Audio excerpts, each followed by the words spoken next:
अस्सलाम वालेकुम, welcome back to my channel Yes Academy. तो भाई हम जैसा कि क्लास 10 की इंग्लिश स्टार्ट कर चुके हैं और पहला ही चैप्टर हमने अच्छे से एक्सप्लेन किया था, अच्छे से समझा था और उसकी समरी भी याद की थी।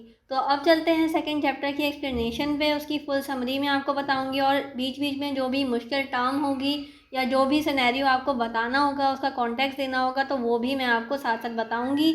आपने क्या करना है, आपने इस वीडियो को पूरा देखना है और बेल आइकन को दबाना है, इस चैनल को सब्सक्राइब करना है ताकि आप अपना कोर्स जो है इंग्लिश का वो अच्छे से कंप्लीट कर सकें। ये सारी चीज़ें मैं बोर्ड एग्ज़ाम्स के लिए करवा रही हूँ। आपने बोर्ड एग्ज़ाम की तैयारी करनी है तो आपने ये चैनल भी ज़रूर सब्सक्राइब करना है। चैप्टर 2 का नाम है द वाइज कैलिफ। इसकी समरी स्टार्ट करते हैं, इसको समझने की कोशिश करते हैं। इसकी एक्सप्लेनेशन भी आपको मैं करवा देती हूँ। तो चलते हैं अपनी स्लाइड्स पे। चैप्टर स्टार्ट करते हैं the wise caliph. The caliph Harun Rashid. अच्छा, कैलिफ का नाम भी एमसीक्यूज़ में ज़रूर पूछा जाता है तो आपने इसको याद कर लेना है। हारून रशीद जो है वो कैलिफ का नाम है, ठीक है। ये आपने एमसीक्यूज़ के लिए भी याद कर लेना है। The caliph Harun Rashid was known as respected for his honesty, यानी कि वो एक ऑनेस्ट इंसान थे तो वो अपनी ईमानदारी की वजह से पहचाने जाते थे, जाने जाते थे। एंड वर्चुअस पर्सनैलिटी का मतलब होता है, वर्चू का मतलब होता है नेक, यानी कि सूफ़ी इंसान होंगे, वो सूफ़ी बुजुर्ग होंगे, एक अच्छे नेक अमल करने वाले इंसान थे वो। तो वो अपनी इस पर्सनैलिटी की वजह से, इन खसूसियात की वजह से ऑलरेडी मशहूर थे, ठीक है। His wisdom and intellectually were well known, ठीक है। उनकी जो अक्लमंदी जो है, सलाहियत थी, अक्लमंदाना सोच थी, दानाई जो थी उनकी, वो बहुत ज़्यादा जानी जाती थी, पहचानी जाती थी। ही did not have any discrimination, वो किसी भी मामले में तफरीक नहीं करते थे। डिस्क्रिमिनेशन को मैंने लास्ट टाइम भी एक्सप्लेन किया था लास्ट वीडियो में कि वो डिस्क्रिमिनेट नहीं करते थे, यानी कि कोई तफरीक नहीं करते थे कि अगर कोई फ़ैसला करना है तो वो अमीर या गरीब देखें या काला या गोरा देखें, बिटवीन रिच एंड पुअर, अमीर और गरीब में वो डिस्क्रिमिनेशन नहीं करते थे, ठीक है। आई होप कि आपको इनकी पर्सनैलिटी की जो क्वालिटीज़ हैं वो अच्छे से एक्सप्लेन हो गई होंगी। आगे चलते हैं। The two men who were brought before the caliph, जो दो आदमी थे वो किस बात पे लड़ रहे थे before caliph. One of them was well dress, उसमें से जो एक शख्स था उसकी पर्सनैलिटी किस तरह से बताई गई है चैप्टर में कि वो वेल ड्रेस था, यानी कि वेल ड्रेस यानी कि अच्छे साफ सुथरे जो है उसने कपड़े पहने हुए थे। And appear to be well to do respectable citizen, ठीक है। वो एक साफ सुथरा अच्छा रिहायशी जो है वो रिस्पेक्टेबल सिटीजन यानी कि इज्जतदार शहरी दिखाई दे रहा था। While the other seem to be a beggar, beggar कहते हैं भिखारी को, ठीक है। तो दूसरा जो शख्स था वो किस तरह से दिखने में लग रहा था कि एक भिखारी है, बिकॉज क्यों, उसकी वजह भी आगे डिफाइन की गई है। He was in rags, rags कहते हैं फटे पुराने कपड़ों को, तो वो जो था वो रैग्स में था, फटे पुराने कपड़ों में था। It look like that he was a very poor person, और वो उसकी पर्सनैलिटी किस तरह से दिखाई गई है कि वो रैग्स की वजह से एक पुअर पर्सन यानी कि गरीब इंसान लग रहा था, ठीक है। ये दोनों पर्सनैलिटीज़ भी हमारी इस पॉइंट में वाजे हो गई। हमने क्या सीखा कि दो पर्सनैलिटीज़ हैं, दो आदमी हैं, जिसमें से एक जो है वो वेल ड्रेस है, रिस्पेक्टेबल सिटीजन है, ठीक है, और दूसरा कौन है, वो एक बेगार लग रहा है, जिसकी वजह से क्या है वजह, रैग्स की वजह से, यानी कि फटे पुराने कपड़े हैं, और उसकी वजह से वो क्या लग रहा है, एक गरीब आदमी लग रहा है। ये दोनों पर्सनैलिटीज़ हमारे पास वाजे हो गई और तीसरी पर्सनैलिटी हमारे पास कैलिफ की है, हारून रशीद की है। तो चलते हैं आगे, चैप्टर को पढ़ते हैं और समझते हैं कि इसमें आगे कहानी क्या बताई गई है। आगे हमारे पास बताया गया है the caliph Harun Rashid was use to visit the street of Baghdad at night. अच्छा, ये भी बहुत ज़्यादा इंपॉर्टेंट मेन पॉइंट है, ये आपने एमसीक्यूज़ के लिए याद कर लेना है कि आपको ये पूछा जा सकता है कि जो कैलिफ थे वो कहाँ की स्ट्रीट जो है वो विज़िट किया करते थे। तो हमें पता है कि बगदाद की स्ट्रीट जो है वो विज़िट किया करते थे, और किस टाइमिंग में करते थे, रात को, यानी कि रात के अंधेरे में वो बगदाद की स्ट्रीट जो है वो विज़िट किया करते थे। In order to obtain first hand knowledge about the problems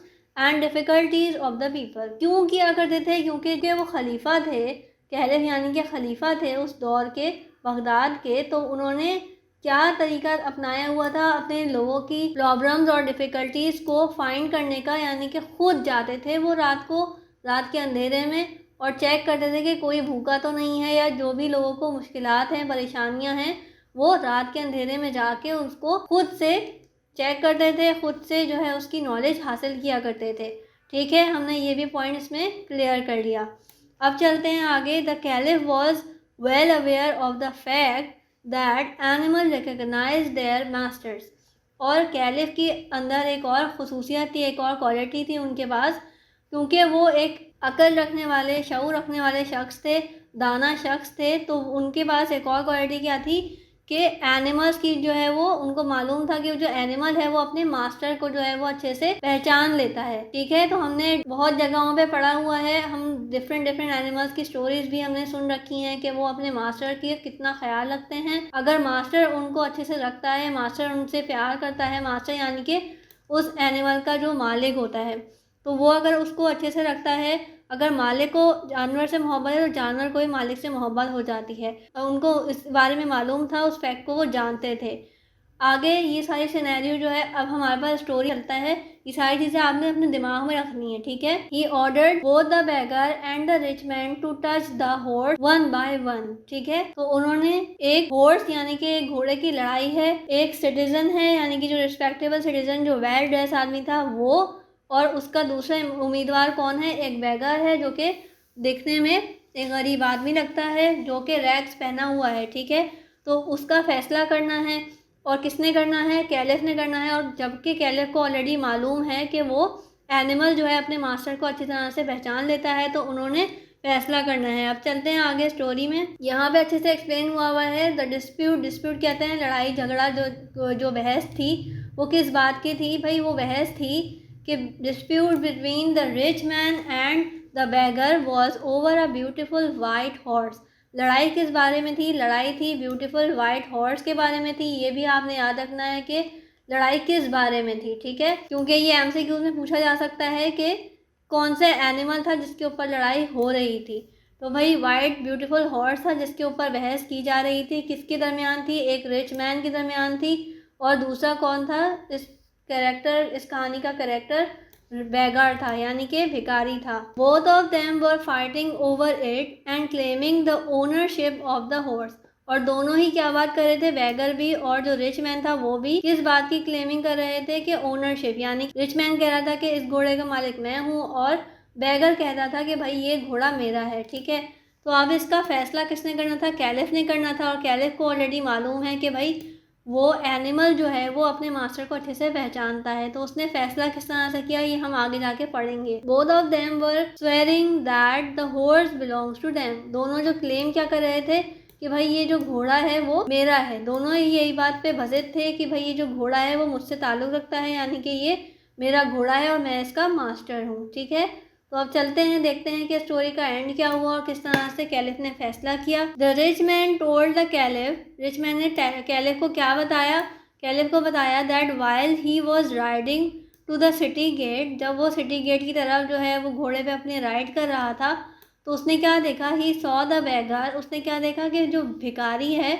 वो लिम्पिंग ऑन द रोड, यानी कि रगड़ रहा है, एक तरह से घसीटता हुआ जा रहा है। ठीक है, तो he felt pity on his condition. उसको तरस आया उस भिखारी को देख के, और उसने क्या सोचा, and gave a ride to the city gate. उसने क्या सोचा, उसने बोला भाई मेरे पास घोड़ा है तो मैं कुछ देर नीचे चल लेता हूँ, यानी कि घोड़े के साथ चल लेता हूँ, और इस भिखारी को जो कि ऑलरेडी लंगड़ाता हुआ चल रहा है, इस बेचारे को सिटी गेट तक जो है वो राइड दे देता हूँ। When they reach to the city gate, और जब उसने ऐसा किया यानी कि भिखारी को अपने घोड़े पे बिठाया और उसको जब सिटी गेट तक पहुंचाया, तो क्या हुआ आगे, the beggar refuse to get down the horse. जो बेगर था उसने क्या किया भाई, उसने बोला कि भाई ये घोड़ा मेरा है, और उसने नीचे उतरने से इनकार कर दिया। उसने क्या कहा बेगर ने, बेगर जो था वो धोखा दे रहा था। उसने जो है क्या किया भाई, ये कि ओनरशिप ले ली कि ये घोड़ा मेरा है। ठीक है, तो आगे क्या हुआ, एंड क्लेम इट्स ओनरशिप। ठीक है, at the touch of the rich man hand. Caliph ने किस तरह से फैसला किया भाई, कैलिफ ने बोला कि दोनों बारी बारी जो है वो हॉर्स को टच करेंगे, अपना हाथ जो है वो घोड़े के ऊपर फेरेंगे, और उसमें फैसला हो जाएगा कि ये इसका जो घोड़े का जो है असली मास्टर कौन है। तो जब रिच मैन ने जो है अपने घोड़े को टच किया, द हॉर्स स्नॉट, यानी कि उसको अच्छा लगा, जो है इस तरह से एक घोड़े की आवाज़ होती है इससे मालूम होता है घोड़े ने जो जिस तरह के जेस्चर्स दिए, ये कह सकते हैं आप, उसकी बॉडी लैंग्वेज से क्या मालूम हुआ। एंड नाइटेड विद द प्लेजर, उसको प्लेजर यानी कि अच्छा लगा। जब रिच मैन ने घोड़े को हाथ लगाया तो उसे घोड़े को अच्छा लगा और वो खुश हुआ। But at the touch of beggars hand, जब भिखारी ने उसको टच किया यानी कि घोड़े को टच किया, winced and dislikeness as it did not like it. ठीक है, तो उसने क्या किया, विंस्ड किया यानी कि हिनहिनाया एक तरह से, कि मुझे जो उसको जो घोड़े को है वो अच्छा नहीं लगा कि अगर उसने बैगार ने जो है उसको टच किया है। और उसने क्या शो किया, डिसलाइकनेस शो की। कब की, बैगर के हैंड लगाने पर, यानी कि जब बैगर ने उसे टच किया तो उसको बुरा लगा और उसने डिसलाइकनेस शो की। The caliph immediately prove that, caliph ने फ़ौरन ही फैसला कर दिया, किस तरह से फैसला कर दिया, that the rich man was the real owner of the horse and the beggar was a lawyer. तो क्या फैसला हुआ भाई, फैसला ये हुआ कि जो रिच मैन है वो है असल ओनर हॉर्स का, क्योंकि उसको प्लेजर मिला था, जो है हॉर्स ने जो है प्लेजर शो किया था। और जो बेगर है उसके हक में क्या फैसला हुआ कि भाई वो एक झूठा आदमी है, झूठा शख्स है और उसको सज़ा होगी। ठीक है, the caliph said to the beggar that he was a lawyer.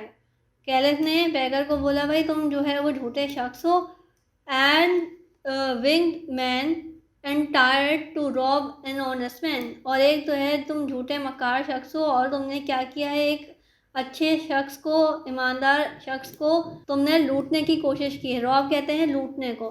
The caliph decide to forgive the beggar on the condition, caliph ने बोला कि भाई तुम्हें जो है एक तरह से सज़ा होगी, लेकिन अगर जो है वो तुम्हें रिच मैन तुम्हें माफ़ कर दे तो तुम्हारी जो है सज़ा माफ़ की जा सकती है, तुम्हें छोड़ा जा सकता है। इफ़ ही बेग्ड फॉरगिवनेस, और अगर वो बेगार जो है वो रिच मैन से माफ़ी मांगे और रिच मैन जो है उसे वो माफ़ कर दे तो उसकी सज़ा ख़त्म हो जाएगी।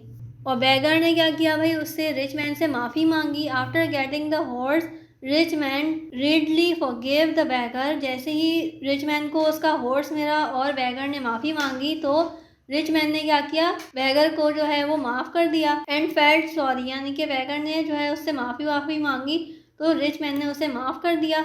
ही टुक आउट हिज पर्स, और रिच मैन ने क्या किया, यहाँ पे ही यानी कि रिच मैन की बात की जा रही है कि रिच मैन ने जो है वो अपना पर्स निकाला and gave him a handful of gold coin, और एक मुट्ठी जो है वो गोल्ड कॉइन की बेगर को दी। उस वक्त जो है पैसे जो है वो गोल्ड कॉइन्स की कंडीशन होती थी, गोल्ड कॉइन जो है वो लिए दिए जाते थे, तिजारत के लिए भी गोल्ड कॉइन जो है वो आ चुके थे। तो रिच मैन ने क्या किया, बेगर को जो है एक भरा हुआ हाथ, एक मुट्ठी जो है वो अपने पर्स से निकाल के gold coins the. This Nobel action of this rich man pleased everybody in the court. जो कोर्ट था जहाँ पे फैसला किया जा रहा था, उसने जो है क्या किया, इस एक्शन ने, रिच मैन के इस एक्शन ने हर किसी को मुतासिर किया और हर किसी को खुशी हुई कि कितना अच्छा है ये रिच मैन, कि अगर वो चाहता तो उसको माफ़ ना करता और उसको सज़ा दिलवा सकता था, लेकिन उसने क्या किया, एक अच्छा एक्शन किया, एक नोबल एक्ट किया कि जो कि मिसाल बन गई। तो ये थी आज की समरी। इसमें जो भी पॉइंट्स एक्सप्लेन करने वाले होंगे वो भी आपके साथ शेयर करूंगी। एमसीक्यूज़ की भी तैयारी यहाँ पे हो जाएगी, आपकी जो एमसीक्यूज़ में इंपॉर्टेंट होंगे वो भी आपके साथ यहाँ पे हाईलाइट किए जाएंगे। सारे ही मेन पॉइंट्स आपको यहाँ पे मैं बताऊँगी जो कि आपको हेल्प करेंगे बोर्ड एग्ज़ाम में। तो चलते हैं अपने चैप्टर नंबर 3 की तरफ। जिन लोगों ने अभी तक मेरा चैनल सब्सक्राइब नहीं किया है तो प्लीज़ वो भी कर लें, ताकि आपको ये चैप्टर, ये पूरा कोर्स आपको इजीली अवेलेबल हो, जैसे ही वीडियो आए आपको नोटिफिकेशन पहुंच जाए। तो चलते हैं अपने चैप्टर नंबर 3 स्टार्ट करते हैं। चैप्टर नंबर 3 का नाम है डिग्निटी ऑफ वर्क। तो अब इसका स्टार्ट करते हैं। इसमें एक स्टोरी है और इसमें हमें जो मोरल मिलेगा वो भी हमने यहाँ पे डिस्कस करना है, उसको भी अच्छे से समझना है। तो चलते हैं अपना टॉपिक स्टार्ट करते हैं। Uncle Inayat was like bye children. यहाँ पे अंकल इनायत जो है वो, इनायत आपने नाम याद कर लेना है। एमसीक्यूज में पूछा जा सकता है कि डिग्निटी ऑफ वर्क में जो है वो बच्चे किस अंकल को पसंद करते थे, तो अंकल का नाम क्या है, इनायत नाम है। Because he always told them interesting thing as he had visited to many parts of the world. Uncle Inayat जो थे उन्होंने क्या किया था कि बहुत ज्यादा दुनिया घूमी हुई थी, बहुत ज्यादा दुनिया की जो है वो पार्ट्स को उन्होंने विजिट किया हुआ था और वो उसके बारे में, यानी कि डिफरेंट मुल्कों के बारे में इंटरेस्टिंग जो है वो थिंग्स जो है बच्चों को बताया करते थे, इंटरेस्टिंग किस्से बताया करते थे, जिसकी वजह से बच्चे अंकल इनायत को पसंद करते थे। आई होप कि आपको ये पॉइंट अच्छे से क्लियर हो गया होगा। आगे चलते हैं। And had a lot of knowledge about different countries of the world. और अंकल इनायत के पास जो थी वो बहुत ज़्यादा नॉलेज थी किस बारे में, different countries of the world, different different मुल्कों के बारे में उनको अच्छे से नॉलेज थी। वो डिफरेंट डिफरेंट कंट्रीज़ के बारे में बच्चों को बताया करते थे, इंटरेस्टिंग फैक्ट्स बताया करते थे, जिसकी वजह से बच्चे अंकल इनायत को पसंद करते थे। Akhtar gave the reason to uncle Inayat. Akhtar ने क्या किया, दूसरा कैरेक्टर अभी हमारे पास क्या आया है, Akhtar. Akhtar gave the reason to uncle Inayat for being cross that they were having a social service week in the school. ठीक है, तो अख्तर ने अंकल इनायत को क्या बताया कि भाई वो सोशल सर्विस जो है वीक बनाया जा रहा है उसके स्कूल के अंदर। ठीक है, सोशल सर्विस के मतलब ये है कि आप ये समझ लें कि पढ़ाई से रिलेटेड काम नहीं होंगे, उसमें डिफरेंट डिफरेंट तरीके के काम करवाए जाएंगे ताकि बच्चों को एक्सपीरियंस हासिल हो। और वो क्या कर रहे थे कि सोशल सर्विस वीक जो है अपने स्कूल में मनाया जा रहा था ताकि बच्चों को नॉलेज हो। तो अख्तर ने ये बात अपने अंकल इनायत को बताई। And they had to do the work like servants and gardeners. और अख्तर ने क्या बात बताई कि हम जो सोशल सर्विस वीक बना रहे हैं उसमें हमने क्या करना है, उसमें हमने पढ़ाई नहीं करनी बल्कि कुछ सर्वेंट्स और गार्डनर के जो काम है वो हमने करने हैं, उसका एक्सपीरियंस गेन करना है। ये दोनों ही पॉइंट मैंने आपको बता दिए थे कि हमने क्या किया कि गार्डनर और सर्वेंट की तरह से काम करना है, उसका एक्सपीरियंस गेन करना है। दोनों चीज़ें आपने याद रखनी है एमसीक्यूज़ के लिए। ये सोशल सर्विस को मैंने हाईलाइट कर दिया है, ये भी एमसीक्यूज़ में पूछा जा सकता है। ठीक है, तो चलते हैं आगे। अंकल इनायत ने क्या बताया, अंकल इनायत ने बताया holy prophet peace be upon him love doing work for himself. आप सल्लल्लाहु अलैहि वसल्लम ने बहुत ज़्यादा मिसालें इस तरह की कायम की हैं और उनसे ये जाहिर होता है कि आप सल्लल्लाहु अलैहि वसल्लम को अपना काम खुद करने की बहुत ज़्यादा आदत थी और उनको ये चीज़ पसंद थी, उनको अपना काम खुद करके अच्छा महसूस होता था। ठीक है, ये पॉइंट भी क्लियर हो गया। As well as for others with his own hand. और ना सिर्फ अपना काम बल्कि दूसरों का काम भी आप सल्लल्लाहु अलैहि वसल्लम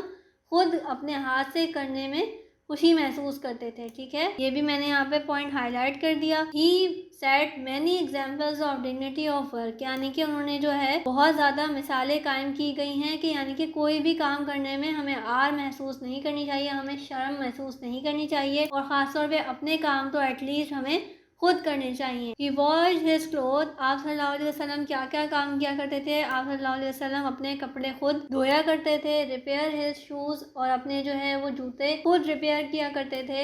एंड स्वेप्ड हिज रूम, और अपना कमरा भी खुद साफ किया करते थे। स्वैब यानी कि अपना कमरा साफ करना। ठीक है, the Chinese have a real sense of dignity of work. और फिर अंकल इनायत ने दूसरा फैक्ट क्या बताया कि चाइनीज़ जो हैं उनके पास भी ये सेंस है, उनको भी इस चीज़ की कदर है, उनको भी इस चीज़ की इल्म है, इस चीज़ का नॉलेज है, अहमियत है असल में कि हमें डिग्निटी ऑफ वर्क को आगे लेके चलना है। यानी कि कोई भी काम करने में शर्म महसूस नहीं करनी, किसी भी काम में आर महसूस नहीं करनी कि ये तो झाड़ू पोछे का काम है तो हमने नहीं करना, हमें गार्डनर का काम नहीं करना। इस तरह के सारे काम वहाँ पे किए जाते हैं। अंकल इनायत ने ये बात भी अख्तर को बताई। दे अंडरस्टैंड इट्स इम्पोर्टेंस, और उन्होंने बताया कि भाई चाइनीज़ जो हैं जितनी बड़ी वो नेशन इस वक्त बन चुके हैं उनको भी इस बारे में मालूम है, इसकी कदर है कि डिग्निटी ऑफ वर्क जो है वो रियल हमारे पास एक सीक्रेट है लाइफ का। ठीक है, हमें सारे काम खुद करने चाहिए। Everyone in China has to spend a proper time each year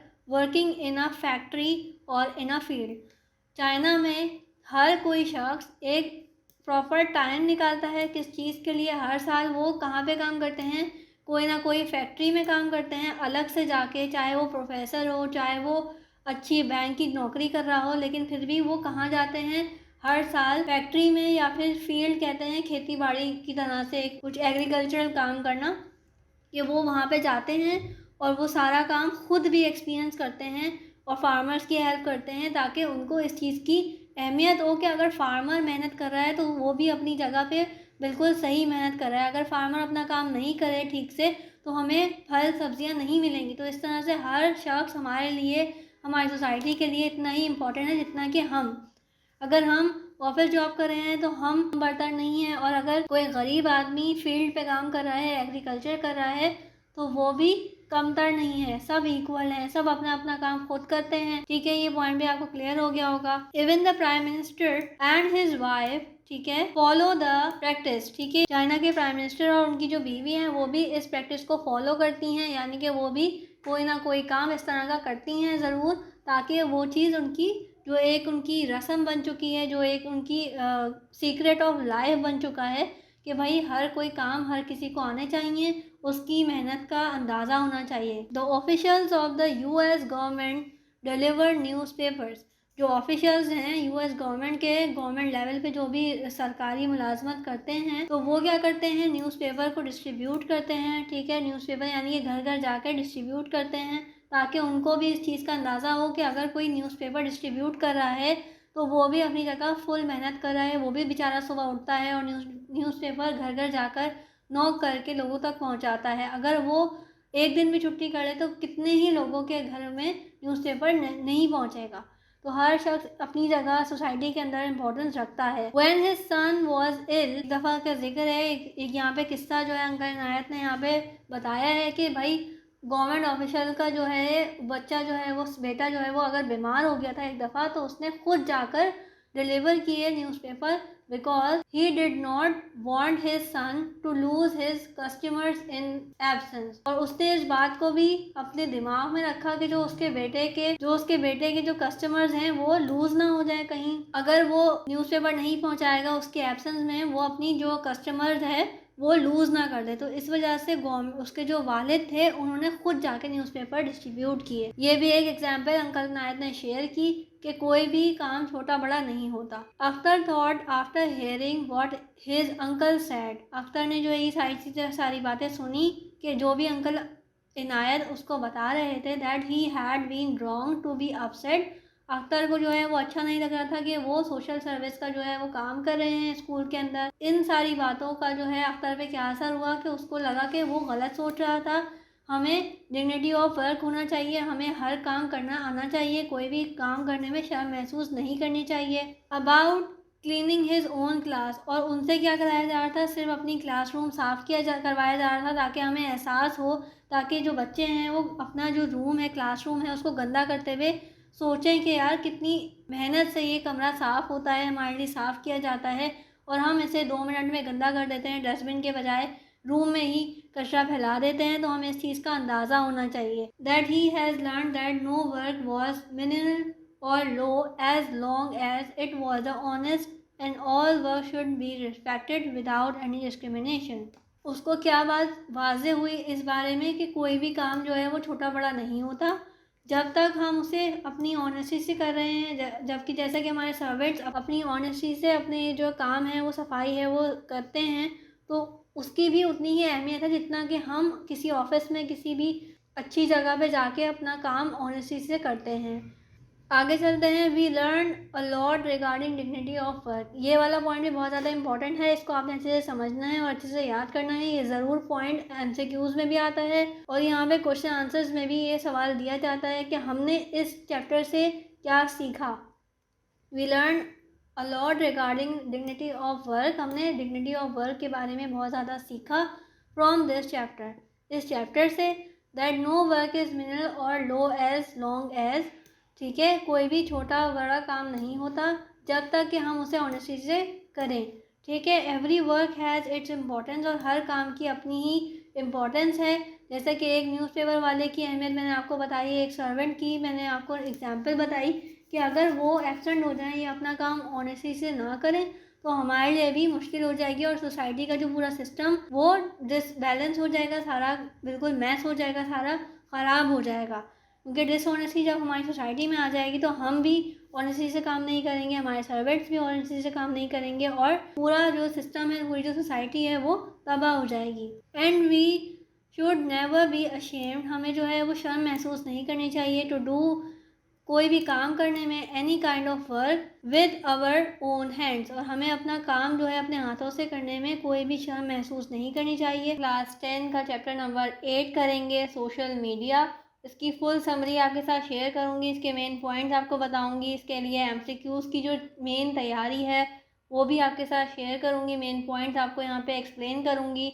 तो चलते हैं अपने चैप्टर की तरफ, इसकी समरी की तरफ, इसके मेन पॉइंट को देखते हैं। तो चैप्टर का नाम है सोशल मीडिया, तो हम इसकी मेन पॉइंट्स की तरफ चलते हैं। और मेन पॉइंट में सबसे पहला पॉइंट जैसा कि हमारे पास यहाँ पे मेंशन है, website. We all know about websites, ठीक है भाई। वेबसाइट्स क्या होती हैं हम सबको मालूम ही है। जिन बच्चों को नहीं मालूम तो भाई ये मैं आपको यहाँ बताती चलूँ कि किसी भी कंपनी की, किसी भी फोरम की हम जो भी चीज़ सर्च करते हैं www. जैसे कि अब हमारे पास पिन बोर्ड की अपनी वेबसाइट होगी जिसपे आपने रिजल्ट चेक किया होगा, www.bse.edu.pk जो है आपकी जो वेबसाइट थी जिसपे आपने रिजल्ट चेक किया। तो भाई ये जो सारी चीज़ें होती हैं वो कहलाती हैं वेबसाइट, ठीक है। आगे चलते हैं, वेबसाइट एंड एप्लीकेशन। एप्लीकेशन जो कि आप शॉर्ट फॉर्म में आप कहते हैं ऐप्स, जो कि आपके फ़ोन्स वगैरह में भी होती हैं। तो इन दोनों चीज़ों के बारे में सोशल मीडिया का ये चैप्टर है। इसके इस पॉइंट में हमें बताया गया है कि website and application which enable user to create and share information, videos, original thoughts and ideas, ठीक है।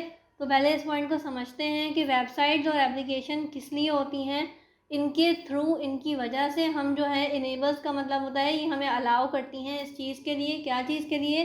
कि यूज़र, यानी कि हम यूज़र हैं, वेबसाइट यूज़ करते हैं, हम ऐप्स यूज़ करते हैं, तो हम हैं यूज़र, ठीक है। वेबसाइट और एप्लीकेशन जो है वो हमें यूज़ करने की परमिशन देती हैं टू क्रिएट। हम उस पर हम क्रिएट भी कर सकते हैं। बहुत सारे आजकल यूट्यूबर्स, बहुत सारे आपके पास टिकटॉकर्स, बहुत सारे आपके पास कंटेंट, डिजिटल कंटेंट क्रिएटर आ गए हैं। तो वो हमें अपने जो आइडियाज़ हैं, अपनी जो इन्फॉर्मेशन है हम शेयर कर सकते हैं वेबसाइट्स के थ्रू, ऐप्स के थ्रू, व्हाट्सएप वगैरह जो भी सारी चीज़ें आजकल इन हैं, आजकल के दौर की ये सारी चीज़ें हैं, ईजाद हैं। तो हमें एप्लीकेशंस जो है वो क्रिएट करने की परमिशन देती हैं। हम इंफॉर्मेशन शेयर कर सकते हैं, हम इन सारी ऐप्स के ऊपर वीडियोस देखते हैं, ठीक है। और क्या करते हैं, हम ओरिजिनल थॉट जो कि हमारे पास हमारे जहन में होती हैं, इसको हम इस तरह से ले सकते हैं कि जो भी हमारे पास चैटिंग वाला जो एलिमेंट है, हम एक दूसरे से चैट कर सकते हैं, तो वो, और जितने भी हमारे पास अच्छे अच्छे आइडियाज़ होते हैं, कोई अपने बिजनेस के आइडियाज़ को शेयर करता है, ठीक है, कोई अपनी पढ़ाई के आइडियाज़ को शेयर करता है, तो बहुत सारी चीज़ें जो है वो हमारे पास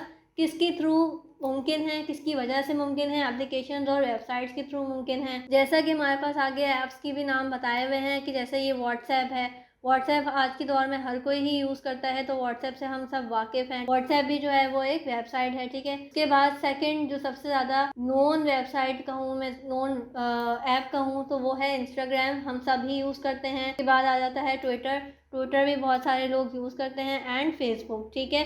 तो ये सारी वो ऐप्स हैं जिनसे हम बहुत अच्छे से वाकिफ़ हैं, इनको एक्सप्लेन करने की नीड नहीं है कि इसमें हम क्या करते हैं, ठीक है। Facebooks are the major elements of communication, ठीक है। वो कह रहे हैं कि ये जो सारी चीज़ें हैं वो क्या हैं, एलिमेंट्स ऑफ कम्युनिकेशन हैं ऑन सोशल मीडिया, ठीक है। मीडिया जो है वो बहुत सारे किस्म के होते हैं, सिर्फ सोशल मीडिया नहीं होता, ठीक है। तो इसीलिए उन्होंने यहाँ पे मेंशन किया है कि सोशल मीडिया की बात की है। प्रिंट मीडिया जिसमें हमारे पास न्यूज़पेपर वगैरह, प्रिंटिंग प्रेस वगैरह सारी चीज़ें आ जाती हैं, तो वो एक अलग मीडिया है, ठीक है। और इलेक्ट्रॉनिक हम कह सकते हैं टीवी वगैरह, सारी चीज़ें, ठीक है। टीवी हो गया, रेडियो हो गया, ये सारी इलेक्ट्रॉनिक है। और अब हम सोशल मीडिया की जब बात कर रहे हैं तो भाई ये है व्हाट्सएप, ट्विटर, इंस्टाग्राम और फेसबुक। ये सारी चीज़ें जो हैं वो हमारे पास हैं सोशल मीडिया, जिसपे हम बहुत सारी चीज़ें कर सकते हैं, अपना कंटेंट क्रिएट करते हैं, अपनी इंफॉर्मेशन शेयर करते हैं, वीडियोस शेयर हो रही होती हैं, उसके बाद आइडियाज़ और अपने थॉट्स को भी हम शेयर करते हैं। तो ये था पहला पॉइंट, ठीक है। ये आपने सारी चीज़ें याद करनी है, मैं इसलिए एक्सप्लेन कर रही हूँ क्योंकि इसके रिलेटिव क्वेश्चंस भी आते हैं पेपर में और बच्चे कंफ्यूज हो जाते हैं, ठीक है। तो आपने ये वाले पॉइंट्स अच्छे से याद करने हैं, और जो चीज़ें मैंने हाईलाइट की हैं उनको आप याद करेंगे तो आपको वो एमसीक्यूज में भी हेल्प करेंगी। ये लास्ट वाला पॉइंट भी बहुत ज़्यादा इंपॉर्टेंट है कि हमारे पास जो मेजर एलिमेंट्स हैं कम्युनिकेशन फॉर सोशल मीडिया के, तो वो क्या है, WhatsApp, Instagram, Twitter and Facebook, ठीक है। तो ये आपने याद करना है। हो सकता है ये आपके लिए क्वेश्चन भी आ जाए आगे कि व्हाट्सएप, इंस्टाग्राम, ट्विटर जो है वो क्या है। तो हमने बताना है कि major elements of communication social media के लिए हैं, ठीक है। तो हमारे पास ये पॉइंट भी अच्छे से क्लियर हो गया। आगे चलते हैं। Social media is assisting students and professionals on a very large scale in their respective field. तो इस पॉइंट को अच्छे से समझते हैं कि क्या करता है सोशल मीडिया की वजह से जो है हम सब स्टूडेंट्स, ठीक है, जैसा कि आप स्टूडेंट आज इस दौर में इसकी थ्रू पढ़ रहे हैं, ठीक है। तो सोशल मीडिया की वजह से क्या हुआ, स्टूडेंट्स और प्रोफेशनल्स यानी कि टीचर्स कह लें या फिर किसी भी फील्ड की अगर हम बात करें, स्टूडेंट सिर्फ स्कूल गोइंग या यूनिवर्सिटी गोइंग नहीं होते, ठीक है। इंसान किसी भी लेवल पे जाके अपनी एजुकेशन हासिल कर सकता है, चाहे वो स्किल्स हासिल कर रहा है तो वो भी एक तरह का स्टूडेंट कहलाएगा, एक तरह की वो चीज़ लर्न कर रहा है रोज़ाना अपना कोई ना कोई हुनर सीख रहा है, ठीक है। तो वो भी स्टूडेंट भी और प्रोफेशनल्स भी on a very large scale, यानी कि वर्ल्ड वाइड अगर हम बात करें, दुनिया भर में लोग यही करते हैं आज के दौर में कि हर कोई जो है वो जाके गूगल करता है, जाके यूट्यूब पे सर्च करता है। तो हर कोई जो है वो स्टूडेंट हो या प्रोफेशनल हो, तो वो सब कुछ सोशल मीडिया की हेल्प से ही मुमकिन है। सोशल मीडिया के थ्रू हम रोज़ ना कुछ जो है वो अच्छे से लर्न करते हैं। स्टूडेंट जो हैं वो अपना कोर्स सर्च कर लेते हैं, प्रोफेशनल जो हैं उनको जो चीज़ नीड होती है वो फ़ौरन जाके गूगल करते हैं। कोई किसी को स्किल सीखनी होती है, किसी को चीज़ रिपेयर करनी होती है, तो वो सब कुछ जाके जो है हम गूगल करते हैं या फिर यूट्यूब के थ्रू अपनी चीज़ों को सही करने के लिए लर्न करते हैं कि हमने क्या मिस्टेक की है। तो ये था सोशल मीडिया का 2 पॉइंट्स, हमने इसको डिस्कस कर लिया। आगे चलते हैं। आगे है it has open new Vistas for the students and professional, ठीक है। सोशल मीडिया ने हमारे लिए और ज़्यादा दरवाजे खोले हैं इंफॉर्मेशन के लिए, ठीक है।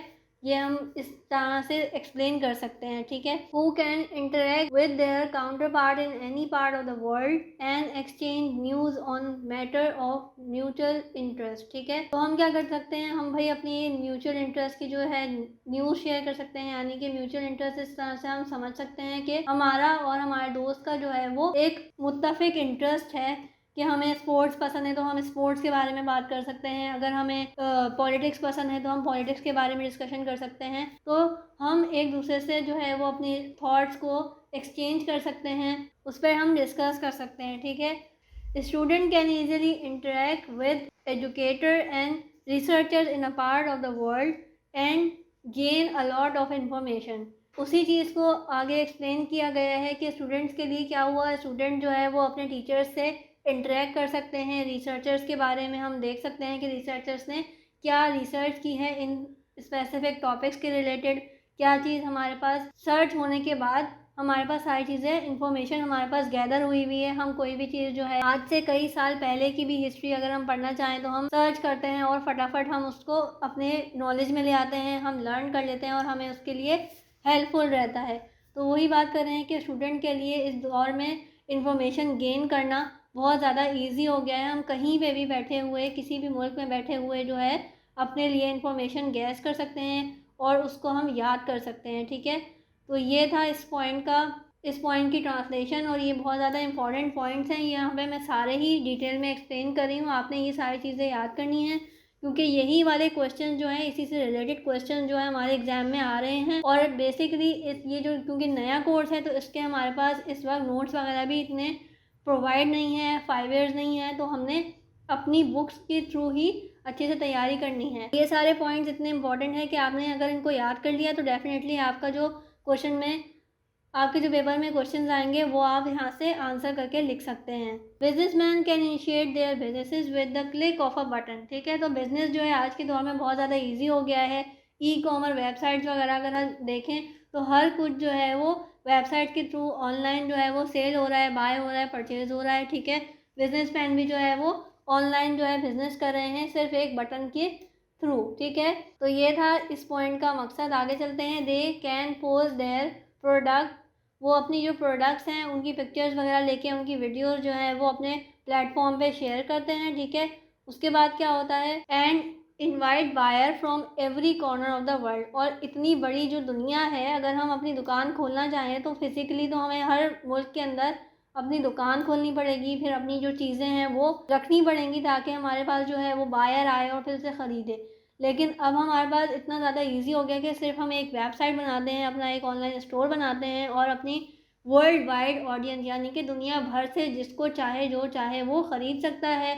अगर कोई पाकिस्तानी कंपनी है और उसने अपनी वेबसाइट बनाई है, उसने अपनी कोई ऐप बनाई है जिसके थ्रू वो अपने प्रोडक्ट जो है वो बेच रहा है, सेल करना चाहता है, तो उसने अपनी जो प्रोडक्ट्स अपने प्लेटफॉर्म पे लगा दी और वहाँ से चाहे अमेरिकन कोई बायर है, अमेरिका से कोई चीज़ ख़रीदना चाहता है तो वो क्या करेगा, ऑनलाइन उसको बाय कर लेगा और उसके लिए भी आसानी हो जाएगी कि सिर्फ एक क्लिक के थ्रू जो है वो पाकिस्तान से उसको वो प्रोडक्ट मिल जाएगी, ठीक है। तो इस तरह से हमारे लिए बिज़नेस भी ईजी हो गया है। किसी भी दुनिया के कोने से हम कोई भी चीज़ बाय कर सकते हैं।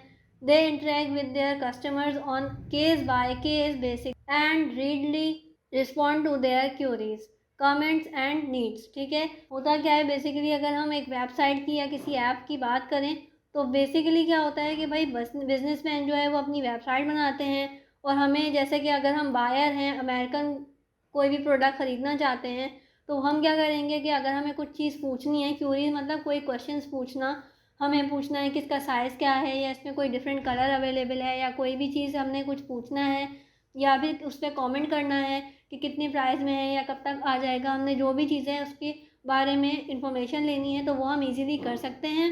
और हम क्या करते हैं, उसकी वेबसाइट पे जाते हैं, उसके प्रोडक्ट में जाते हैं, उसमें हम कोई क्यूरीज लिखते हैं और एक क्लिक के ऊपर ही हम उसको सेंड कर देते हैं और अगले ही दिन या कुछ ही लम्हों में हमारे पास उसका आंसर भी आ जाता है, यानी कि जो बिजनेसमैन है वो हमें रिप्लाई कर देता है और हमारा जो है मसला हल हो जाता है।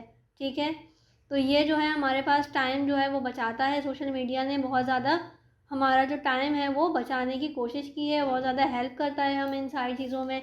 आगे बढ़ते हैं। Employers can Hunt for the right candidate for their jobs position by searching of resume of talented and skilled candidate on the social media. अच्छा, अब इस पॉइंट को मैं अच्छे से एक्सप्लेन करती हूँ आपके लिए कि वो अब इसके बाद जो है वो बिजनेसमैन के बाद यहाँ पे एम्प्लॉयज़ के लिए भी बात कर रहा है। एम्प्लॉयज़ के लिए क्या बात कर रहा है कि भाई हम अगर कोई हमारे पास कंपनी है, कोई स्कूल है, कोई भी चीज़ है और हमें अपने लिए एम्प्लॉयज़ चाहिए तो हम क्या कर सकते हैं कि हम बिल्कुल राइट कैंडिडेट यानी कि जो उस जॉब को डिज़र्व करता है according to the qualification, according to the merit, हम जो है उसको सर्च कर सकते हैं जॉब पोजीशन के अकॉर्डिंग। ठीक है, जैसे कि अगर हमारे पास किसी भी कंपनी के अंदर बहुत सारी पोजीशंस होती हैं, सीईओ और बहुत ज़्यादा जो है हमारे पास पोजीशंस होती हैं, तो वो हम जो है उनके बारे में हंट कर सकते हैं। सर्चिंग फॉर द रिज्यूमे कह सकते हैं हम के सीवी को या उनकी प्रोफाइल को। ठीक है, तो हम उनको सर्च कर सकते हैं कि भाई उस बंदे ने क्या क्वालिफ़िकेशन हासिल की है, कहाँ से हासिल की है,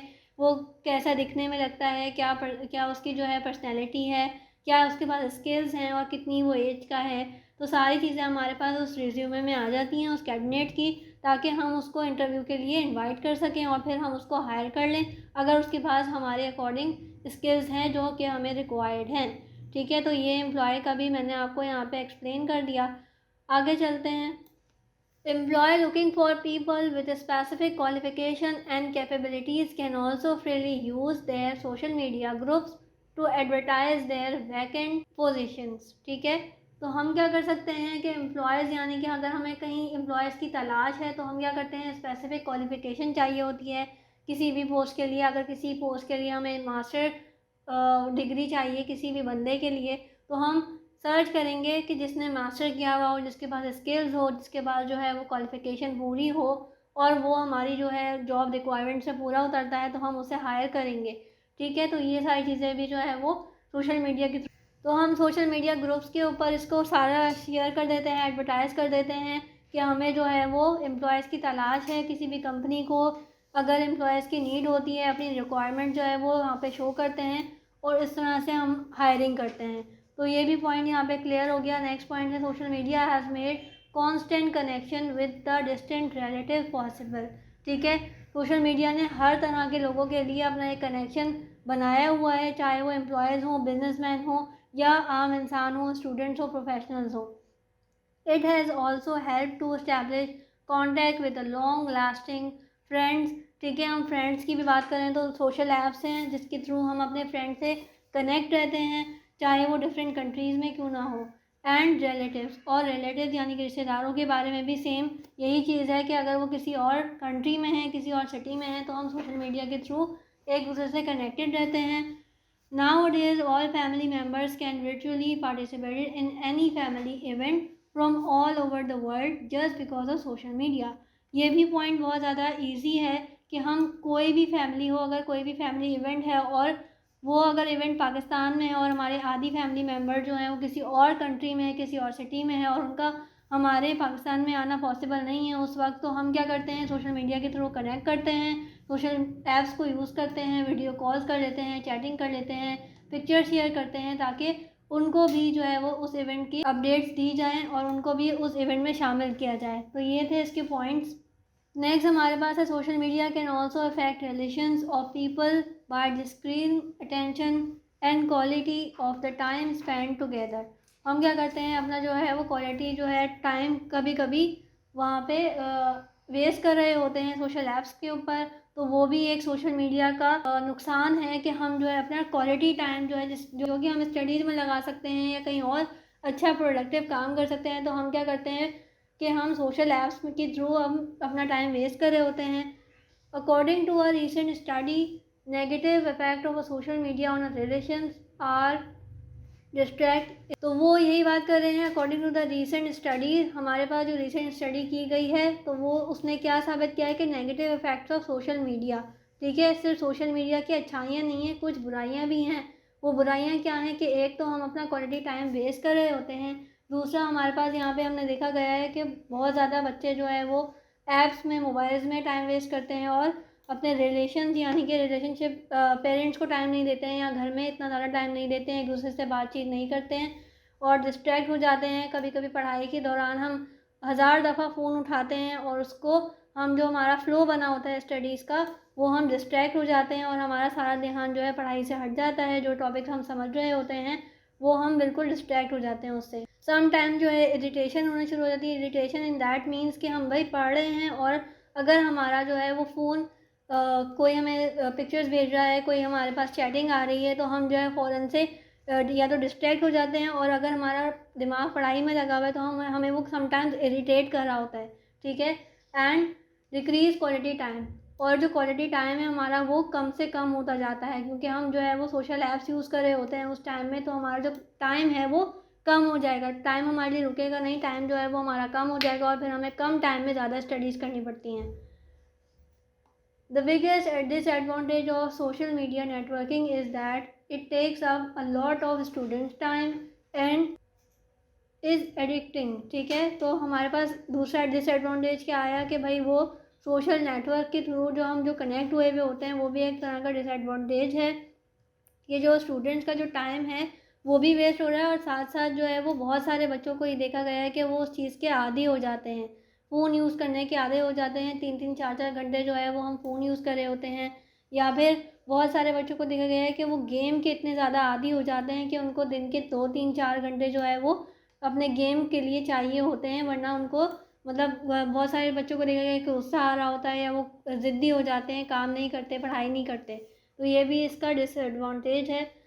आगे है time is precious and can be use for a number of productive accomplishment, ठीक है। तो वो यही बात कर रहे हैं कि भाई टाइम जो है वो बहुत ज़्यादा कीमती है, तो उसको हम अच्छे कामों में लगाएं। सोशल अगर मीडिया यूज़ करना ही है तो वो हम घंटा 2 घंटा यूज़ नहीं करें, बल्कि आधा घंटा यूज़ करके उसको हम पढ़ाई के लिए ज़्यादा यूज़ करें, बजाय इसके कि हम उसको टाइम वेस्ट करें। Apart from homework, student can get involved in physical activities as well as together productive activities, ठीक है। हमारे पास अगर होमवर्क के अलावा की बात की जाए तो बहुत सारे बच्चे जो है उनकी फ़िज़िकल एक्टिविटीज़ ख़त्म हो गई हैं सोशल मीडिया की वजह से। वो गेम्स भी जो है वो ऑनलाइन गेम्स खेल रहे होते हैं, ऐप्स यूज़ कर रहे होते हैं, तो हमारी फ़िज़िकल जो एक्टिविटीज़ हैं वो भी सोशल मीडिया की वजह से थोड़ी कम हो गई हैं और बाकी ज़्यादातर बच्चों की तो ऑलमोस्ट ख़त्म ही हो गई हैं। तो ये भी एक डिसएडवांटेज है सोशल मीडिया का।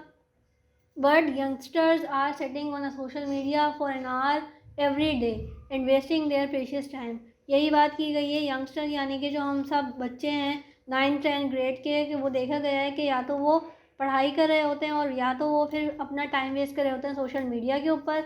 और वो भी यही होता है कि फ़िज़िकल एक्टिविटीज़ नहीं होती तो बच्चे जो है वो सुस्त हो जाते हैं और उनको बस यही होता है कि वो जल्द अज जल्द जो है घंटा 2 घंटा फ़ोन यूज़ कर लें, बजाय इसके कि वो कुछ फिज़िकल एक्टिविटीज़ करें। Social media has facilitated online business and promotion of skills and talents, ठीक है। सोशल मीडिया के थ्रू जो है वो क्या हुआ है कि ऑनलाइन बिज़नेस को जो है वो प्रमोट किया गया है। ऑनलाइन बिज़नेस आप कर सकते हैं कहीं पे भी दुनिया में बैठ के। आप अपनी जो प्रोडक्ट्स हैं, अपनी जो कंपनी है वो ऑनलाइन की वजह से वर्ल्ड वाइड आपकी हो जाती है। आप दुनिया में कहीं भी अपनी प्रोडक्ट्स को सेल कर सकते हैं और एज अ यूज़र आप कहीं से भी बाय कर सकते हैं, ठीक है। और प्रमोशन ऑफ स्किल्स का मतलब ये है कि अगर आपको पाकिस्तान में बैठे हुए कोई ऐसी चीज़ आती है, आपके पास कोई अच्छी स्किल्स हैं, आप पेंटर हैं या स्केचर हैं या कोई भी ऐसी स्किल, तो आप क्या करते हैं अपनी जो है वो प्रोफाइल बना के ऑनलाइन आप उसको अप्लाई करते हैं। और अगर अमेरिका में, कहीं ऑस्ट्रेलिया में या कहीं से भी आपको ऑफ़र आ जाती है कि भाई आप मेरे लिए ये पेंटिंग कर दें या स्केचिंग कर दें, तो आप अपना स्किल जो है यूज़ करते हुए पाकिस्तान में बैठे हुए भी आप अर्निंग कर सकते हैं। कोई भी टैलेंट जो है अगर आपके पास, तो वो भी आप यूज़ कर सकते हैं ऑनलाइन, आप उसको शो कर सकते हैं। One may get heeded by fake virtual companies and organisation. लेकिन ये भी एक डिसएडवांटेज है सोशल मीडिया का कि हमने जो है वो फेक कंपनीज भी देखी गई हैं जो लोगों को लूटती हैं, जो कि सही से पे नहीं करती। तो ये भी हमारे पास एक डिसएडवांटेज है कि जो चाहे, ये हमारे पास एक्सेस इतना ज़्यादा हो गया है कि कोई भी जाता है और अपनी ऑर्गेनाइजेशन, अपनी कंपनी जो है वो ऑनलाइन बना लेता है। लेकिन ये होता है कि वहाँ पे लोगों का ट्रस्ट भी कम होता है, क्योंकि वहाँ पे यही होता है कि धोखे भी सुनने में आते हैं, देखने में आते हैं, तो इसलिए लोगों का ट्रस्ट थोड़ा कम है। Hence despite the innumerable benefits of online business, it may be misuse by fraudulent companies. वही वाली बात है कि फ्रॉडलेंट कंपनीज का मतलब ये है कि कंपनीज जो है वो बिज़नेस के नाम पे आती हैं ऑनलाइन बिज़नेस करने के लिए, और फिर क्या होता है कि जैसे अगर हमारे पास ऑनलाइन शॉपिंग में देखा जाए, वो दिखाते कुछ और चीज़ हैं कि इतने पैसों में आपको ये चीज़ मिल जाएगी, इसके ये फीचर्स हैं और इस तरह से ये प्रोडक्ट दिखती है। लेकिन जब आप उसको ऑनलाइन बाय करते हैं तो वो आपको जो है वो मिसगाइड करते हैं, मिसयूज़ करते हैं, और इस तरह से ये होता है कि जब आपके पास वो प्रोडक्ट डिलीवर की जाती है तो वो यही होता है कि या तो वो प्रोडक्ट देखने में वैसी नहीं होती, या उसके फीचर्स कुछ अलग होते हैं, या वो मोस्टली तो ये होता है कि वो जो है वो यूज़ के मतलब काबिल ही नहीं होती कि आप उसको यूज़ करें। वो कुछ इलेक्ट्रॉनिक फॉल्ट होता है या कोई भी इस तरह की चीज़ हो जाती है जिससे जो है वो फ्रॉड भी किए जा रहे हैं बिज़नेस के फील्ड के अंदर। तो ये था आज का टॉपिक, और ये थी आज के टॉपिक की डिस्क्रिप्शन, उसको एक्सप्लेन किया है मैंने। यहाँ पे मेन पॉइंट्स भी आपको हाईलाइट किए हैं। इस चैप्टर को आपने अच्छे से समझना है, क्योंकि इसके चैप्टर के जो है बहुत ज़्यादा क्वेश्चन जो है वो एग्ज़ाम में आते हैं, और ये बहुत ज़्यादा मेन टॉपिक है आपका। ये नया टॉपिक इस चैप्टर में, इस बुक में आया है, तो आपने इसको अच्छे से समझना है और अच्छे से पढ़ना है। आज हम क्लास 10 का चैप्टर नंबर 10 करेंगे, जिसका नाम है ट्रैवल डायरी। इसकी पूरी समरी आपके साथ शेयर करूँगी। इसमें जो भी मेन पॉइंट्स होंगे वो आपके साथ शेयर करूँगी, MCQs को हाईलाइट करके डिफाइन करूँगी, और इसके एक्सप्लेनेशन भी साथ साथ आपको समझाऊंगी फॉर बोर्ड एग्जाम। तो चलते हैं अपना चैप्टर स्टार्ट करते हैं। चैप्टर के पहले पॉइंट में बताया हुआ है the great saint mention in the text are Hazrat Shah Abdul Latif बिटाई। ठीक है, चैप्टर के जो मेन सेंट हैं, सेंट कहते हैं बुजुर्ग को, सूफी बुजुर्ग को। ठीक है, तो उनका नाम क्या है? हजरत शाह अब्दुल लतीफ़ बिटाई। ठीक है, who shine is eight भिट Shah, और उनका जो मज़ार है, शाइन कहते हैं मज़ार को, तो उनका जो शाइन है यानी कि मज़ार है वो कहाँ है? भिट शाह में है। भिट शाह जो है वो जगह का नाम है। हाला हवेली। ठीक है, और हाला हवेली में जो है उनका एक गांव है। ठीक है, हाला हवेली यानी कि गांव। ठीक है, भिट शाह में उनका मज़ार है। किसका मज़ार है? शाह अब्दुल लतीफ़ बिठाई का मज़ार है। एंड अदर इज़ हज़रत लाल शहबाज कलंदर, और दूसरे सूफी बुजुर्ग का क्या नाम है? हज़रत लाल शहबाज कलंदर। ठीक है, ये दोनों ही जो है वो सिंध के मशहूर सूफी बुजुर्ग गुजरे हैं। ठीक है, तो ये दोनों आपने MCQs के लिए भी याद कर लेने हैं। वो शाइन इज इन सेवन। ठीक है, हज़रत लाल शहबाज कलंदर का जो मज़ार है वो कहाँ पे है? वो है जो है सेवन शरीफ में। दोनों ही जगहें सिंध में वाक़ हैं। हमने ये दोनों पॉइंट यहीं पे पक्के करने हैं कि हज़रत शाह अब्दुल लतीफ़ बिटाई का मज़ार कहाँ है? भिट शाह में है, हाला हवेली में। ठीक है, और लाल शहबाज कलंदर जो कि दूसरे सूफी बुजुर्ग गुजरे हैं, उनका मज़ार कहाँ है? सेवन शरीफ में है। Asif parents decide to take him to the Gorakh hill station. ठीक है, आसिफ के जो पेरेंट्स हैं वो उसको कहाँ लेकर गए? गोरख हिल पे लेकर गए। हिल स्टेशन है वो, वहाँ पे पहाड़ी एरिया सा है। ठीक है, because they wanted to celebrate his birthday party. ठीक है, आसिफ के जो पेरेंट्स थे उन्होंने डिसाइड किया कि आसिफ को गोरख हिल स्टेशन पे लेके जाया जाए। गोरख जो है वो जगह का नाम है। ठीक है, क्यों लेके जाया जाए? उसको सेलिब्रेट करने के लिए, उसकी जो बर्थडे आ रही थी। ठीक है, तो यहाँ पे ये भी चीज़ मेंशन कर दी कि उसकी जो बर्थडे पार्टी थी वो सेलिब्रेट करने के लिए वो सब कहाँ गए? गोरख हिल गए। That's why they broke the news before 2 days of his birthday.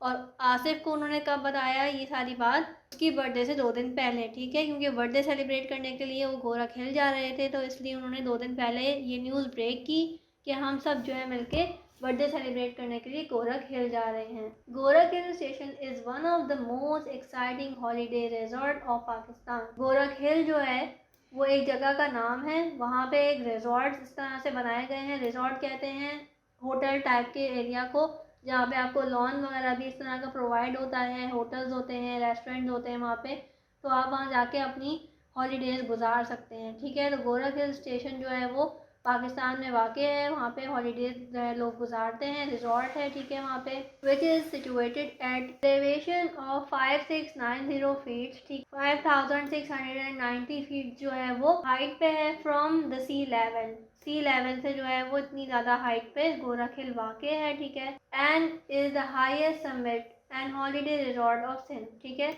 और सिंध की जो है वो आप ये कह सकते हैं कि हाईएस्ट समिट है, यानी कि हाईएस्ट पीक है, इतना ज़्यादा ऊंचाई पे कोई जगह है सिंध के अंदर, एक रिजॉर्ट है, ठीक है। Which is far away from the Sehwan Sharif, ठीक है।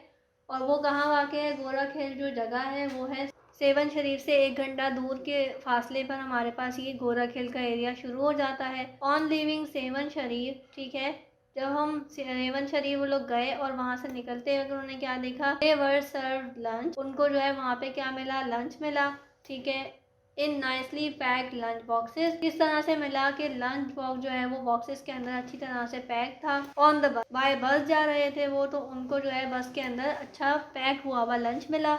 The lunch consisted of spicy fish, ठीक है, और लंच में क्या था, स्पाइसी फिश थी, कॉच फ्रॉम द मच्छर लेक, ठीक है।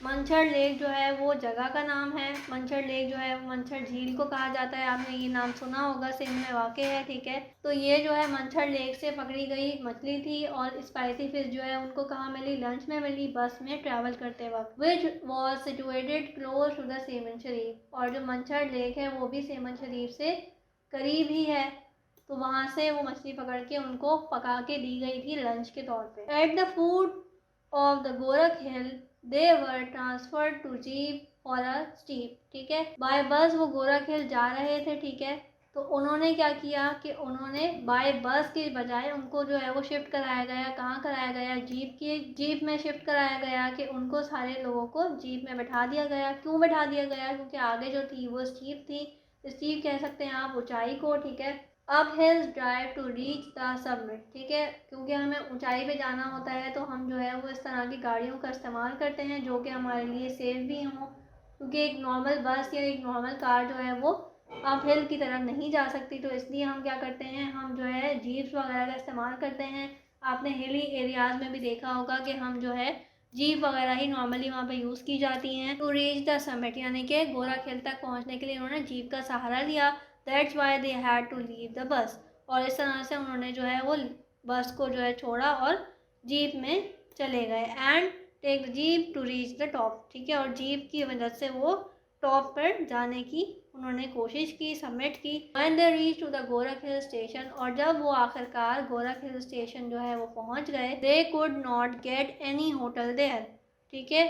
वहाँ पे उनको क्या हुआ कि वहाँ जाके उनको ये मालूम हुआ कि वो जो है किसी भी किस्म का रेस्टोरेंट वगैरह वहाँ पे होटल नहीं है, because all rooms were occupied, उनके लिए अवेलेबल नहीं है, ठीक है, क्योंकि सारे ही जो रूम्स हैं वो ऑक्यूपाइड हैं, मतलब बुकड हैं, ठीक है। And they had to rent tents, और उनको क्या करना पड़ेगा कि अपने टेंट्स जो हैं, आपने देखे होंगे कैंपिंग वाले टेंट्स, इस तरह के उनको लेने पड़ेंगे और उनको उसमें रहना पड़ेगा for their night stay to sleep, रात को सोने के लिए उनको टेंट्स बाय करने पड़ेंगे और टेंट्स में उनको रात गुजारनी पड़ेगी, क्योंकि सारे जो रूम्स हैं वहाँ पे होटल के वो बुकड हैं।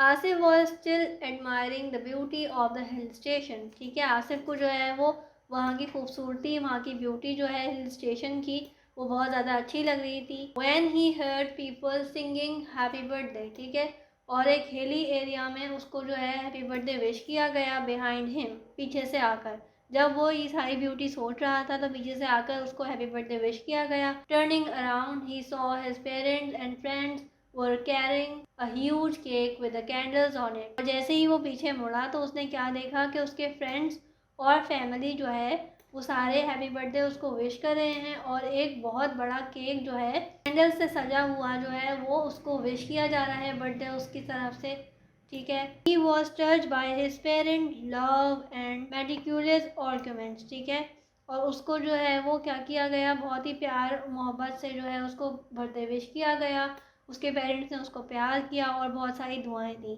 When they are turning back, और जब वो सब वहाँ से वापस आ रहे थे, they took a different road, और उन्होंने क्या किया कि सेम रास्ते से, जिस रास्ते से वो गोरख हिल पहुँचे थे, उन्होंने उस रास्ते के बजाय दूसरे रास्ते का इंतखाब किया और दूसरा ट्रैक जो है उन्होंने चूज़ किया वापस आने के लिए।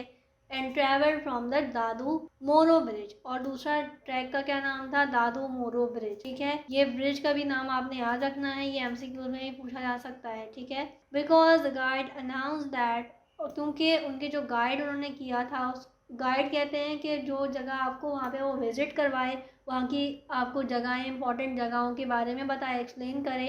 तो वहाँ पे उनके जो गाइड ने उसने अनाउंस किया, from there they would cross the Indus river to go to the other bank to continue their journey. Guide ने वहाँ पे क्या बताया कि उनको जो है वो इंडस रिवर इंडस हमने पढ़ा हुआ है। ठीक है, तो रिवर इंडस को क्रॉस करना पड़ेगा। ठीक है, बाकी सफ़र जारी रखने के लिए। ठीक है, ये भी पॉइंट मैंने आपको यहाँ पे बता दिया। ये आपने एमसीक्यूज़ के लिए भी याद करना है कि उनको अपना सफ़र कंटिन्यू करने के लिए क्या करना पड़ेगा। उनको अपना सफ़र कंटिन्यू करने के लिए रिवर इंडस को क्रॉस करना पड़ेगा, क्योंकि वो कौन से रास्ते से जा रहे थे? दादू मोरो ब्रिज से जा रहे थे। Their visit to Sehwan Sharif was an incredible experience. ठीक है, उनका जो एक्सपीरियंस था वो क्या था? इनक्रेडिबल था, बहुत ही ज़्यादा उनको मज़ा आया। तो वो ऑलरेडी एक्साइटेड थे, और जब वो वहाँ पे पहुँचे तो आसिफ को जो वहाँ की ब्यूटी थी वो बहुत ज़्यादा अच्छी लगी। हिल्स वगैरह की सारी जो उनकी एक अलग इन्वायरमेंट होता है। As people from walk of the life come to the shrine of Lal Shahbaz Qalandar. ठीक है, और उसको ये भी जान के अच्छा लगा जब वो सेवन शरीफ उसने विजिट किया कि जब कितने ही लोग अलग अलग जगहों से, कोई बिजनेसमैन है, कोई कुछ है, कोई कुछ है, और बहुत सारे लोग जो है वो किसी भी तफरीक के बजाय वहाँ पे जाते हैं और विजिट करते हैं लाल शहबाज कलंदर का जो मज़ार है, टू पे होमेज। उनकी जो है वो ये वहाँ पे जाते हैं और विजिट करते हैं उनका मज़ार। It is commonly believe that a visit to this shrine can provide healing for all types of illness. और उनका वहाँ पे आने वालों का ये मानना है, वो इस बात पे बिलीव रखते हैं कि जो भी इस शाइन को विजिट करता है, यानी कि उस मज़ार को विजिट करता है, आने वालों को जो है क्या होता है कि हर तरह की जो भी बीमारियाँ लाहक होती हैं, किसी भी बीमारी से वो गुजर रहे होते हैं, तो उनसे शिफा मिल जाती है। ठीक है, वहाँ पे विज़िट करने से उनको शिफा मिल जाती है। उनका यहाँ वो जो भी लोग आते हैं उनका ये बिलीव है कि इस तरह से उनके साथ होता है। ठीक है, द स्प्रिटेड एटमोसफेयर, और वहाँ पे जो अपना एक स्प्रिटेड एटमोसफेयर था, वहाँ पे जो कवालियाँ चल रही होती हैं, एक अलग इन्वायरमेंट होता है मज़ारों का। The aromatic fragrance of the incense and red roses, the colourful spreads took them to another world. और आसिफ क्योंकि एक शहर में रहने वाला बच्चा था, तो उसके लिए सारी चीज़ें जो थी वो एक एक्सपीरियंस थी कि किस तरह से लोग मज़ारों पे आते हैं, विज़िट करते हैं। मज़ार के ऊपर आपने देखा होगा कि फूलों की चादर वगैरह चढ़ाई जाती हैं, तो वो सब उसके लिए जो है वो बहुत ज़्यादा खुशी थी। उसके लिए एक अलग एक्सपीरियंस था कि रेड रोजेस की एक अलग स्मेल होती है, तो उसको सारी चीज़ें जो है वो फ्रेगरेंस जो है वो खुशी दे रही थी, वो सारी खुशबू जो है उसको खुशियाँ दे रही थी। और ये सारा एक्सपीरियंस उसने गेन किया। कैसे गेन किया? वहाँ पे जब उसने विजिट किया तो ये सारी चीज़ें उसने एक्सपीरियंस की। This journey gifted him with new friend, और वहाँ पे उसने अपने कुछ नए दोस्त बनाए। अबंडेंट एक्साइटमेंट एंड फन, और बहुत ज़्यादा उसने वहाँ पे एक्साइटमेंट भी देखी और फन भी किया। ठीक है, overall it was a once in a lifetime experience. और जो है जो भी सारा इसका एक्सपीरियंस था, यहाँ से जाते वक्त का, हिल स्टेशन में रुकना, सेवन शरीफ को देखना, वहाँ के लोगों को देखना, मज़ार को देखना, वो सारा जो था वो उसका लाइफ टाइम एक्सपीरियंस था। How true was Ibn Battuta when he said. ठीक है, इब्ने बतूता ने क्या किया था? एक दफ़ा वो कह रहा है कि इब्ने बतूता ने बिल्कुल सच कहा था। क्या कहा था? उसने कहा था भाई कि travel leaves you speechless. Travel जो है वो आपको अल्फाज के काबिल नहीं छोड़ता। आप जो है वो जो भी ब्यूटी देख कर आते हैं, जो भी एक्सपीरियंस गेन करके आ सकते हैं, वो आप अल्फाजों में बयान ही नहीं कर सकते। आपके पास वो अल्फाज ही नहीं होते जो उस जगह की ब्यूटी को, उस एक्सपीरियंस को आपके साथ शेयर करें। And then turn you into storyteller, और आपके पास वो ऐसे अल्फाज ही नहीं होते, आप ऐसे अल्फाजों का चुनाव ही नहीं कर सकते जो आपकी जो भी नेचुरल ब्यूटी आपने देखी है, जो भी एक्सपीरियंस गेन किया है, वो आपको एक स्टोरी टेलर के तौर पर आप किसी और को सुना सकें। आप ऐसे अल्फाज ला ही नहीं सकते। तो ये जो स्टेटमेंट है इब्ने बतूता की, ये भी आपने अच्छे से याद करनी है, क्योंकि ये भी एग्ज़ाम में लिखने के लिए क्वेश्चन आ सकता है कि इब्ने बतूता ने ट्रैवल के बारे में क्या कहा था। तो ये थी आज की वीडियो, और आपको आई होप कि ये हेल्पफुल रही होगी। आज हम क्लास 10 की चैप्टर नंबर 11 की समरी आपके साथ शेयर करेंगे। इसमें सारी चीज़ें एक्सप्लेन करूँगी मैं आपको और मेन पॉइंट्स हाईलाइट करके एमसीक्यूज़ की तैयारी करवाऊंगी। तो चलते हैं अपने चैप्टर नंबर 11 की तरफ। चैप्टर नंबर 11 का नाम है safety measures that can save our life. दो important safety measures which can save people's life are wearing helmets for bikers and seat belt for car drivers. दो सेफ्टी मेजर्स की बात की गई है। कौन कौन से? एक तो जो है वो ज़िंदगी बचाने के लिए बाइकर्स को क्या करना चाहिए, हेलमेट पहनना चाहिए। ठीक है, उनकी ज़िंदगी का सवाल होता है। जो भी बाइकर बाइक राइड करते हैं तो उनको सबसे पहले अपनी सेफ्टी करनी चाहिए, क्योंकि हमने बहुत सारी जगहों पे देखा है कि जब तक उनका फ़ाइन नहीं होता वो जो है हेलमेट को अपनी यूज़ के लिए नहीं उसको रूटीन में लाते कि जब भी बाइक राइड करें तो पहले हेलमेट पहनें, उसके बाद आगे अपना सफ़र कंटिन्यू करें। और बहुत सारे हमने एक्सीडेंट्स भी देखे हैं कि जैसे ही एक्सीडेंट होता है तो वो हेलमेट ना होने की वजह से उनकी जो है वो लाइफ जो है वो चली जाती है। तो हमने क्या करना है, दो मेजर्स हमने यहाँ पे सीखे। सेफ्टी मेजर्स क्या है? पहला तो है हेलमेट फॉर बाइकर्स एंड दूसरा क्या है, seat belts for car drivers. जब भी हम कार ड्राइव करें या हम ड्राइविंग सीट पे बैठें या फिर इवन साथ वाली सीट पे बैठें तो हमने क्या करना है, सीट बेल्ट्स को पहनना है और उसके बाद ड्राइव करनी है। ठीक है, इससे कुछ नहीं जाता। ड्राइवर जब तक खुद एहतियात नहीं करेगा तो उसकी अपनी ही लाइफ का सवाल होता है, अपनी ही लाइफ उसकी ख़राब हो रही होती है, अपनी ही लाइफ जो है वो रिस्क कर रहा होता है अपनी लाइफ का। ठीक है, और सेम बाइकर का भी यही है कि जब तक वो हेलमेट नहीं पहनेगा तो वो अपनी लाइफ को ज़ाया कर रहा है। ठीक है, wearing a helmet is very beneficial for saving Riders from fatal and disable head injuries. अगर आपका एक्सीडेंट हो गया है और आपने जो है हेलमेट नहीं पहना हुआ तो वो जो है आपको बहुत ज़्यादा सिवियर इंजरीज़ की तरफ ले जाता है, आपके सर में ज़्यादा चोटें आती हैं। ठीक है, और आप जो है वो डिसेबलिंग का भी शिकार हो जाते हो। ठीक है, तो आपने क्या करना है, जब भी राइड करनी है तो वो आपने हेलमेट अपनी सेफ्टी जो है वो देखनी है सबसे पहले। And adding there comfort while riding. और जब भी आप राइड करें तो क्या करेंगे, जितना भी आपके पास कंफर्टेबल वे में आप राइड कर सकते हैं तो आप उस तरह से राइड करें, यानी कि जब तक आपके पाँव जो है वो ज़मीन पर ना पहुँचें। मैंने बहुत सारे बच्चों को भी ये एक्सपीरियंस करते हुए देखा है कि वो जैसे ही थोड़े से बड़े होते हैं तो फ़ौरन वो बाइक की तरफ भागते हैं कि हमने बाइक चलानी है। जब तक आप श्योर ना हो कि आप अच्छे से बाइक चला सकते हैं, आपको ये बाइक चलाना आती है, जब तक आप ना यूज़ करें बाइक, ना राइड करें। ठीक है, तो यही बात यहाँ पे भी बताई गई है कि जब तक आप जो है इस काबिल ना हो जाएं कि आप बाइक चला सकें तो आप उसको यूज़ ना करें। That's why a helmet is considered a safety gear for bikers.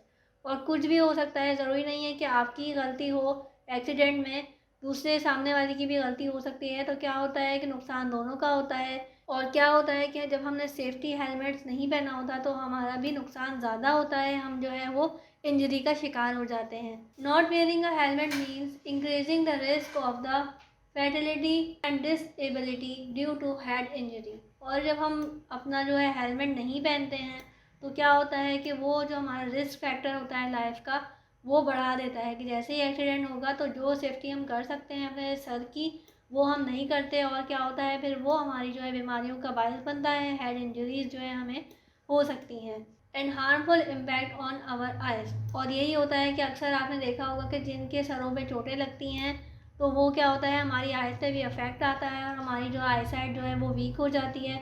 तो इस वजह से हमने क्या करना है, सबसे पहले सेफ्टी मेजर करना है, अपना हेलमेट को पहनना है। It ensure maximum safety in the case of crash. वो क्या करता है, हेलमेट जो है वो ज़्यादा से ज़्यादा सेफ्टी प्रोवाइड करता है अगर हमारी जो है वो कोई भी किसी भी किस्म का एक्सीडेंट होता है। ठीक है, तो हमने हेलमेट पहनना ज़रूरी है। ठीक है, protect your self, save your family from undue surfing. और हमने क्या करना है, ना सिर्फ अपना ख्याल रखना है बल्कि इस चीज़ से हमारी फैमिली को भी फ़ायदा होगा। क्योंकि अगर नुकसान आपका होगा, नुकसान यानी कि आपको अगर एक्सीडेंट होता है तो ना सिर्फ आप सफ़र करते हैं बल्कि आपकी फैमिली भी जो है मुश्किलात से दो चार होती है, मुश्किलात का सामना करती है। ठीक है, wearing a helmet the minute you start your bike ride. जैसे ही आप अपनी बाइक जो है वो स्टार्ट करें तो उससे पहले ही आपने हेलमेट पहनना है। When a car stop suddenly. अगर अचानक से कोई कार रुकती है, it is very likely that the driver of the car will not have the time to stop. और अक्सर ही देखा गया है कि फुल स्पीड में अगर कोई गाड़ी कोई बाइक वगैरह आ रही होती है तो वो ब्रेक लगाना भी चाहे तो इतना टाइम नहीं होता कि वो उस गाड़ी को फ़ौरन से रोक सके। गाड़ी एक टाइम के बाद ही स्टॉप होती है। अगर वो फुल स्पीड में होगी तो वो जो है ब्रेक लगाने की वजह से उसका एक्सीडेंट भी हो सकता है। The car that you are driving while crash into the vehicle in front. और यही होता है कि अक्सर बाइक और गाड़ी वालों का एक्सीडेंट होते होते देखा है हमने बहुत दफ़ा कि बाइक वाला तेज़ी से आ रहा होता है या गाड़ी वाला तेज़ी से आ रहा होता है और ब्रेक जो है वो किसी काम के नहीं रहते जब तक आपने अपनी सेफ्टी नहीं की होती। आपकी जो लाइफ होती है वो रिस्क पे होती है। वाइल द ब्रेक और crash can make the car stop suddenly. और जो क्या होता है कि जो ब्रेक्स होते हैं वो अचानक से रोकने में कभी तो मदद कर जाते हैं और कभी जो है वो तेज़ स्पीड की वजह से गाड़ी नहीं रुक पाती। Does not apply to your body. और यही होता है कि नुकसान दोनों का होता है, ठीक है। तो हमने क्या करना है, सेफ्टी मेजर्स करने हैं। Seat belt save life. Seat belt क्या करती है भाई, हमारी ज़िंदगी को सेव करती है। हमारे जो अभी कभी एक्सीडेंट हो सकता है कार्स में, तो हमने क्या, अगर सीट बेल्ट पहनी होती है तो हमने देखा गया है, ये ऑब्ज़र्व किया गया है कि भाई बहुत जगहों पे जो है वो आपकी लाइफ जो है वो सेव हो जाती है सिर्फ और सिर्फ सीट बेल्ट पहनने से। This is a fact. वो कहते हैं कि ये बात यूनिवर्सली देखी गई है कि जिन लोगों ने सेफ्टी की होती है अपनी, तो उनकी जो है लाइफ कम खतरे में होती है। The click of a seat belt is an insurance that safe guard your safety and survival. और वो यही बात करते हैं कि जैसे ही आप सीट बेल्ट पहनते हैं तो जो है आपकी जो सेफ्टी जो है वो इंश्योर हो जाती है। आप जो है वो अपने आप को सेव कर लेते हैं और आपका जो सर्वाइवल है वो पॉसिबल होता है। You can lose your life.